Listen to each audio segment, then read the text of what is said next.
দীপ্ত সংবাদে আপনাদের সাথে আছি আমি ইয়াসমিন সুমনা। আজ শুরু হয়েছে হামের টিকাদান কর্মসূচি। প্রাথমিকভাবে 18 জেলার 30 উপজেলায় শিশুদের এই প্রতিষেধক দেয়া হচ্ছে। সকাল 9টায় এই কার্যক্রম শুরু হয়। 6 মাস থেকে 59 মাস বয়সী শিশুরা এই টিকা পাবে। 30 উপজেলা হচ্ছে বরগুনা সদর, বরিশালের মেহেন্দিগঞ্জ ও বাকেরগঞ্জ, চাঁদপুরের হাইমচর ও সদর, কক্সবাজারের মহেশখালী ও রামু, ঢাকার নবাবগঞ্জ, গাজীপুর সদর, যশোর সদর, ঝালকাঠির নলসিটি, মাদারীপুর সদর, মুন্সিগঞ্জের লৌহজং সদর ও শ্রীনগর, ময়মনসিংহের ত্রিশাল সদর ও ফুলপুর, নাটোর সদর, নেত্রকোনার আটপাড়া, নওগাঁর পোরশা, চাঁপাইনবাবগঞ্জের শিবগঞ্জ সদর ও ভোলাহাট, পাবনার ঈশ্বরদী সদর, আটঘরিয়া ও বেড়া, রাজশাহীর গোদাগাড়ী এবং শরীয়তপুরের জাজিরা। স্বাস্থ্যমন্ত্রী আজ জানিয়েছেন 12 এপ্রিল থেকে ঢাকা উত্তর ও দক্ষিণ সিটি এবং ময়মনসিংহ ও বরিশালে হামের টিকা দেয়া হবে। 3 মে থেকে অবশিষ্ট জেলা ও উপজেলায় একযোগে টিকাদান কর্মসূচি শুরু হবে। হামের উপসর্গ নিয়ে গত 20 দিনে শতাধিক রোগীর মৃত্যু হয়েছে।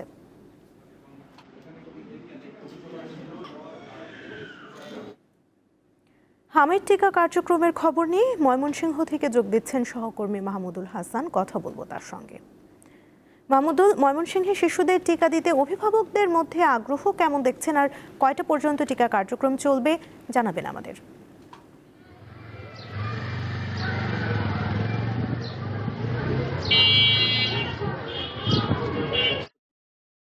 বিশেষ টিকাদান কর্মসূচি চালু হয়েছে। আজকে সকাল 9টায় ময়মনসিংহ সদর উপজেলার চুরখাই ইসলামিয়া ফাজিল মাদ্রাসা কেন্দ্রে স্থানীয় সংসদ সদস্য আবু আবাকান্দ এই টিকাদান কর্মসূচির উদ্বোধন করেন এবং আমরা দেখেছি যে সকাল থেকে টিকা নেয়ার জন্য এই এলাকার যারা বাসিন্দা রয়েছেন তারা তাদের 5 বছরের কম বয়সী শিশুদেরকে নিয়ে টিকা কেন্দ্রে আসছেন এবং অভিভাবকরা অত্যন্ত আগ্রহের সাথে আসলে টিকা দিচ্ছেন। আপনি দেখতে পাচ্ছেন যে এখানে অভিভাবকরা লাইনে দাঁড়িয়ে কিন্তু টিকা প্রদান করছেন, কারণ সম্প্রতি আসলে ময়মনসিংহে হামের যে প্রাদুর্ভাব সেটি কিন্তু ব্যাপক আকারে ধারণ করেছে। প্রতিদিনই ময়মনসিংহ মেডিকেল কলেজ হাসপাতালে অনেক হাম আক্রান্ত শিশু ভর্তি হচ্ছে। সেই যে একটি আতঙ্ক সেটি কিন্তু অভিভাবকদের মধ্যে ছড়িয়ে পড়েছে। এজন্যই কিন্তু আসলে তারা সবাই যাদের 5 বছর বয়সী শিশু বাচ্চা রয়েছে তাদেরকে টিকা দেওয়ার জন্য সকাল থেকেই টিকা কেন্দ্রে এসে ভিড় করছে। আমরা দেখতে পাচ্ছি এখনো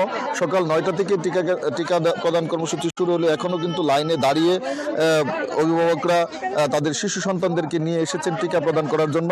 আমরা জেলা সিভিল সার্জন কার্যালয়ের পক্ষ থেকে জেনেছি যে ময়মনসিংহের এই 3টি উপজেলায় 1,64,000 টিকা তারা লক্ষ্যমাত্রা নির্ধারণ করেছেন এবং সেই অনুযায়ী 1,74,000 টিকা তারা সরবরাহ করেছেন। এই 3টি উপজেলায় 74টি কেন্দ্রে সকাল 9টা থেকে বিকেল 4টা পর্যন্ত আগামী 7 দিন টানা এই টিকাদান কর্মসূচি চলবে। সেজন্য তারা কিন্তু আগে থেকেই ক্যাম্পেইন করছেন এবং বিভিন্ন স্থানীয় প্রচার মাধ্যমে তারা প্রচার করছেন। আপনাকে আরেকটি বিষয় জানিয়ে রাখি যে আসলে এই 3টি উপজেলায় কিন্তু হাম আক্রান্ত সবচেয়ে বেশি ঝুঁকিপূর্ণ হিসেবে চিহ্নিত করে আসলে এই 3টি উপজেলায় শুরু করা হয়েছে। পর্যায়ক্রমে বাকি যে অন্য উপজেলাগুলো রয়েছে সেখানেও কিন্তু এই টিকাদান কর্মসূচি চলবে বলে আমাদেরকে জানিয়েছেন জেলা সিভিল সার্জন কার্যালয়। এই যে টিকাদান কর্মসূচি চলছে এবং এখানকার যারা টিকা প্রদান করতে এসেছেন তাদের সাথে আমরা কথা বলেছিলাম, তারা আমাদেরকে যেটি জানিয়েছেন যে আসলে এই যে টিকা তারা প্রদান করতে পারছেন তারা কিছুটা হলেও দুশ্চিন্তামুক্ত হচ্ছেন। অনেকেই বলছেন যে আসলে এই হাম নিয়ে আসলে তারা একটি দুশ্চিন্তার মধ্যে ছিল। এই টিকাদান কর্মসূচির মাধ্যমে তারা কিছুটা নিশ্চিত হবে যে হাম থেকে মুক্ত হওয়ার। সুমনা, এই ছিল আমার কাছে ময়মনসিংহে হাম টিকাদানের সর্বশেষ অবস্থা। মাহমুদুল, ধন্যবাদ আপনাকে। নাটোর সদরে শুরু হয়েছে হাম রুবেলার টিকাদান কর্মসূচি। সেখানে আছেন সহকর্মী শাহিদুল আলম, যাচ্ছি তার কাছে। শাহিদুল, নাটোরের টিকা কর্মসূচি সম্পর্কে আমাদের জানান। টিকা প্রত্যাশীদের উপস্থিতি কেমন দেখছেন, আর কোনো জনভোগান্তি আছে কিনা বিস্তারিত জানাবেন।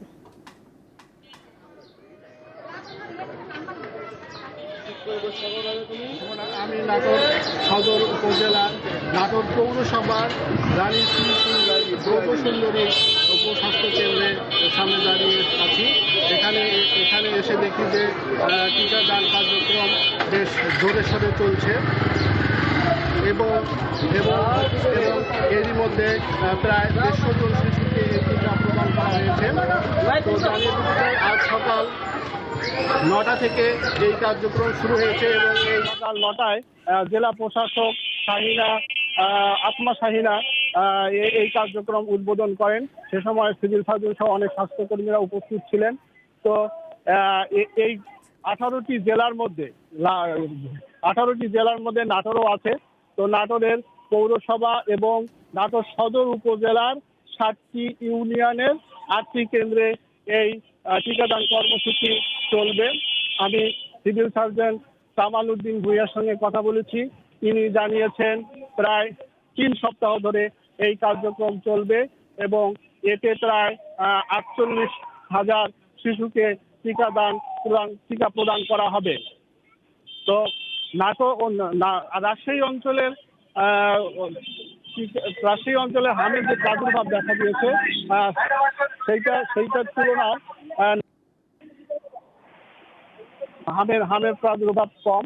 তারপরেও নাটোর সদর উপজেলার আজকে নাটোর সদর হাসপাতালে ভর্তি আছে 11 জন। তো এই ছিল আমার নাটোর থেকে তথ্য হামের উপর। শাহিদুল, ধন্যবাদ আপনাকে। খ্রিস্টান সম্প্রদায়ের অন্যতম ধর্মীয় উৎসব পবিত্র ইস্টার সানডে আজ। এটিকে পুনরুত্থান দিবস বলা হয়। খ্রিস্ট ধর্ম মতে এদিন খ্রিস্ট ধর্মের প্রবর্তক যীশু খ্রিস্ট মৃত্যু থেকে পুনরুত্থান করেছিলেন। তাই খ্রিস্ট ধর্মের অনুসারীদের কাছে দিনটি অত্যন্ত গুরুত্বপূর্ণ, সংবেদনশীল ও আনন্দের। সারা বিশ্বের মতো বাংলাদেশেও যথাযোগ্য মর্যাদায় পালিত হয় ইস্টার সানডে। এ উপলক্ষে গির্জা ও বাড়িতে চলছে নানা আনুষ্ঠানিকতা। ইস্টার সানডেতে অনেকে আপনজনের সমাধিতে মোমবাতি জ্বালিয়ে তাদের আত্মার শান্তি কামনা করেন।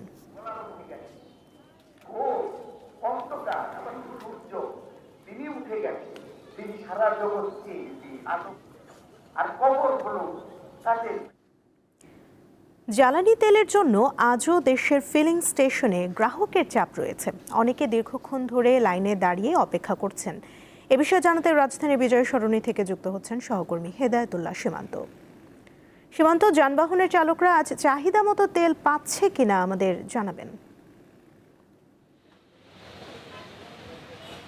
সুমনা, আপনি যেমনটি বলছিলেন যে জ্বালানি তেলের সংকটে একেবারেই, যদিও সরকার বলছে সংকট নেই, তারপরও রাজধানীর যে পাম্পগুলো রয়েছে, ফিলিং স্টেশন, সেগুলোতে এসে দেখা যাচ্ছে যে যানবাহনের দীর্ঘ সারি, অর্থাৎ তাদের যে ভোগান্তি, সেই ভোগান্তি এখনও কিন্তু ছাড়েনি। অর্থাৎ কবে নাগাদ সেই ভোগান্তি থেকে যানবাহন চালকরা মুক্তি পাবে সেটিরও এখনও কোনো তথ্য নেই। যদিও সরকার বলছে এপ্রিল পর্যন্ত জ্বালানি তেলের সংকট হবে না। আমরা যদিও রাজধানীর বিভিন্ন ফিলিং স্টেশন ঘুরে দেখেছি যে বিভিন্ন ফিলিং স্টেশনে চাহিদা মতো তেল দিচ্ছে না অনেকে, অর্থাৎ রেশনিং পদ্ধতিতে অনেক পাম্পেই তেল দেওয়া হচ্ছে, যার কারণে চালকদের যে ভোগান্তি, সেই ভোগান্তি যে অন্তিম যে ভোগান্তি, সেই ভোগান্তি এখনও তাদেরকে তারা করছে। কারণ হচ্ছে তারা অনেকেই ফজর নামাজ পড়ে অনেক ভোর থেকে তারা বিভিন্ন ফিলিং স্টেশনে লাইন ধরেছেন তেলের জন্য। আমরা রাজধানীর যে বিজয় সরণি যে ট্রাস্ট ফিলিং স্টেশন সেখানে রয়েছে, সেখানেও যদিও পর্যাপ্ত পরিমাণ, অর্থাৎ আমরা দেখেছি যে মোটর সাইকেলকে 1000 টাকার পেট্রোল দেওয়া হচ্ছে এবং কি অন্যান্য যানবাহনদেরকে তাদের চাহিদা মতো তেল দেওয়া হচ্ছে।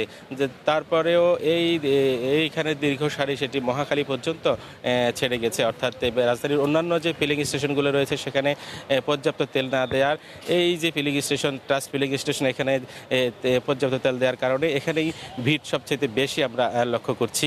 পাশাপাশি মোটর সাইকেল চালক, প্রাইভেট কার, অন্যান্য যানবাহন, তারাও দীর্ঘ সারিতে অপেক্ষা করছেন। অনেকে ঘন্টার পর ঘন্টা অপেক্ষা করছেন। আমরা গতকালকে অনেকে এসেছেন, প্রায় 2-3 ঘন্টা অপেক্ষা করে তারা আবার চলে গেছেন। অর্থাৎ তাদের সেই যে সূর্যের সীমা অতিক্রম করায় তারা আবার সকালেই সেই লাইনে দাঁড়িয়েছেন তেল নেওয়ার জন্য। অর্থাৎ যে জ্বালানি তেলের যে ভোগান্তি নেয়ার যে এই ভোগান্তি কষ্ট দিচ্ছে চালকদের, পাশাপাশি পুরো এছাড়াও রাজধানীর বাইরেও অনেকে ভোগান্তি পোহাচ্ছে মানুষ।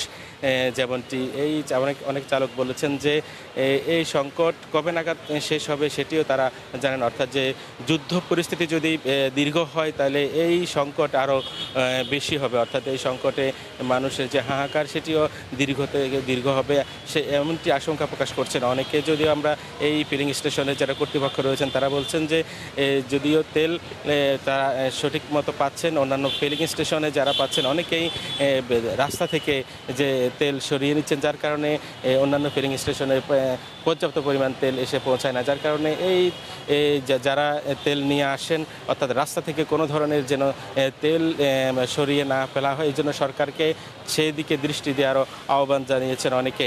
আমরা যদি এই এখনও এখানে সকাল থেকে আমরা দেখছি চালকদের দীর্ঘ সারি, মোটরসাইকেলের সারি এবং কি প্রাইভেট কার একেবারে মহাখালী পর্যন্ত ছেড়ে গেছে। অর্থাৎ এই ভোগান্তি কবে নাগাদ শেষ হবে চালকরা জানে না। শুভনাম ছিল আমার কাছে রাজধানীর ফিলিং স্টেশনের যে জ্বালানি তেলের সংকটের সর্বশেষ তথ্য।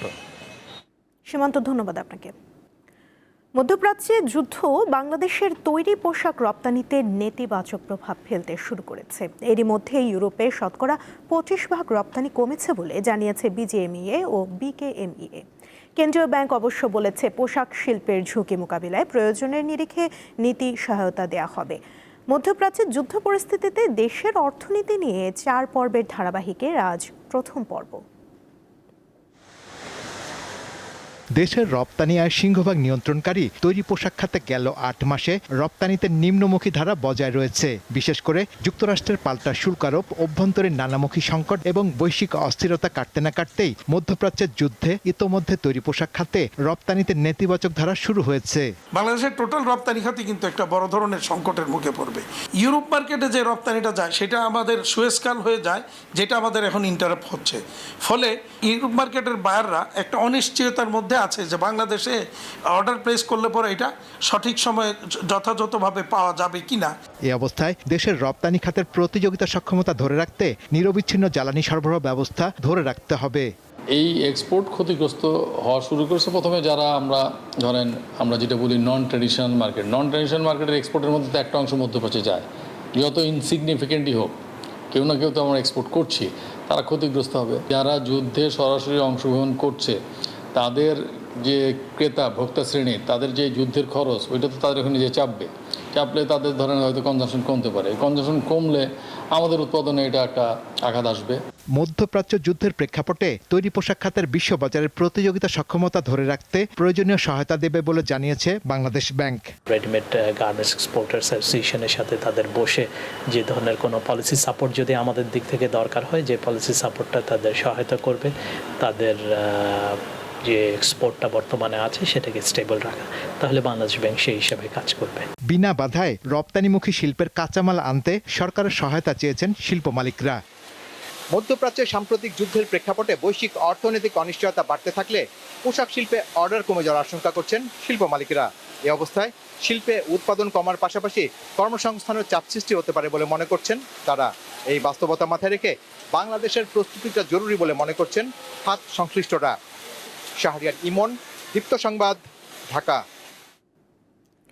চট্টগ্রাম শহরের বাকলিয়া ময়দার মিল এলাকায় আধিপত্য নিয়ে দুই পক্ষের মধ্যে গোলাগুলির ঘটনা ঘটেছে। শনিবার রাত 10টার দিকে এই ঘটনা ঘটে। এতে অন্তত 4 জন আহত হয়েছেন। তাদের মধ্যে একজন অটোরিকশা চালক রয়েছেন। আহতদের চট্টগ্রাম মেডিকেল কলেজ হাসপাতালে ভর্তি করা হয়েছে। বাকলিয়া থানার ভারপ্রাপ্ত কর্মকর্তা জানান, এ ঘটনায় জড়িত 5 জনকে আটক এবং অস্ত্রগুলি উদ্ধার করা হয়েছে।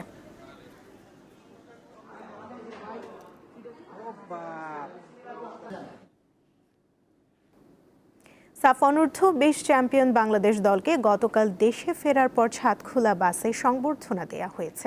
মালদ্বীপ থেকে ঢাকায় ফেরার পথে বিমানবন্দরে দলকে বরণ করে নেন যুব ও ক্রীড়া প্রতিমন্ত্রী আমিনুল হক। বাফুফের সভাপতি তাবিথ আউয়াল সহ সংস্থাটির কর্মকর্তারা এ সময় উপস্থিত ছিলেন।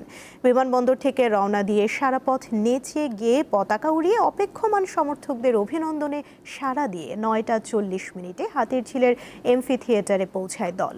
ভারতকে টাই ব্রেকে 4-3 গোলে হারায় লাল সবুজের তরুণরা। টুর্নামেন্ট সেরা হয়েছেন বাংলাদেশের গোলরক্ষক ইসমাইল হোসেন মাহিন।